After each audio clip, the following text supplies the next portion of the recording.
Thank you, Mr. Chairman. So in its postmortem of the Silicon Valley Bank collapse, the Fed found that legislation passed out of this committee in 2018 led to weakened rules for big banks that were major contributors to SVB's failure. The lessons, I think, are clear. Regulators need to strengthen bank oversight, and Congress must reinstate stronger rules. And here's a place to start. SVB, Signature Bank, and First Republic all lobbied Congress to weaken the guardrails, preventing them from making risky bets with depositors' money. And then, surprise, surprise, these executives took risks to boost their short-term profits, gave themselves huge salaries and bonuses and stock options, and when they crashed their banks, they walked away with fortunes.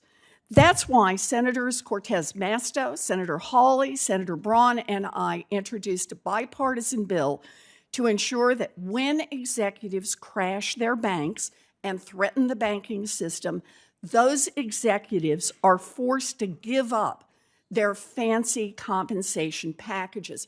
Professor Lin, you are an expert on corporate governance and financial regulation. If our Failed Bank Executives Clawback Act, which applies to failed banks no matter how they are dealt with by the FDIC, had been the law of the land when SVB failed, would it have applied to SVB executives? Yes, I believe so, Senator. And would it have applied to Signature executives? I believe so, Senator. And would it have applied to First Republic executives? I believe so. All right. SVB, Signature, and First Republic were resolved by the FDIC through different processes using different statutory authorities. To make clawbacks effective, we have to give regulators broad authority to clawback executive pay whenever banks collapse, regardless of the specific process that the FDIC uses to pick up the pieces. Now, unsurprisingly, bank executives hate clawbacks. They want to keep on taking risks with zero consequences. Professor Lin, if our banking regulators had the choice whether or not to claw back executive compensation after a bank failure, would you expect Wall Street to exert significant pressure on them not to use that authority? Yes, I think that's a real possibility. You know, it is clear that giving regulators power to do something is not always enough. Congress needs to force regulators to use it, which is what Senators Cortez Masto, Hawley, and Braun's and my bill does.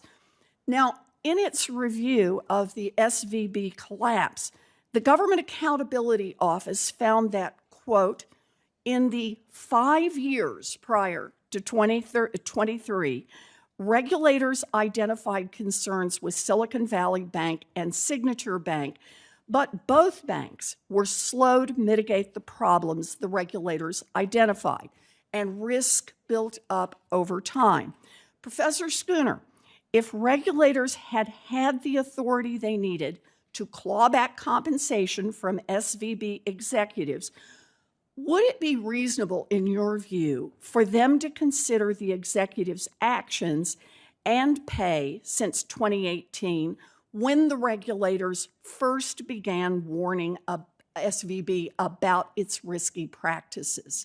Senator, I think that would be very reasonable. Incentive arrangements often rely on short-term metrics that it takes the long term to determine whether those involve excessive risk. So I think giving regulators the opportunity to capture that kind of excessive risk-taking is reasonable. Okay, that's very helpful. Thank you. You know, Congress needs to put in place tough rules that make sure that executives pay up when their actions lead directly to a bank failure. And in order for us to do that, the regulation needs to do three things: force regulators to claw back compensation from the executives who are responsible for the failure.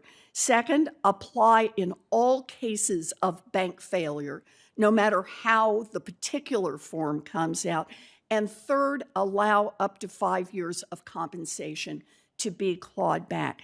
My bill, with Senators Cortez Masto, Hawley, and Braun, achieves all three of those, and I hope that this committee will take action on it soon. Thank you, Mr. Chairman.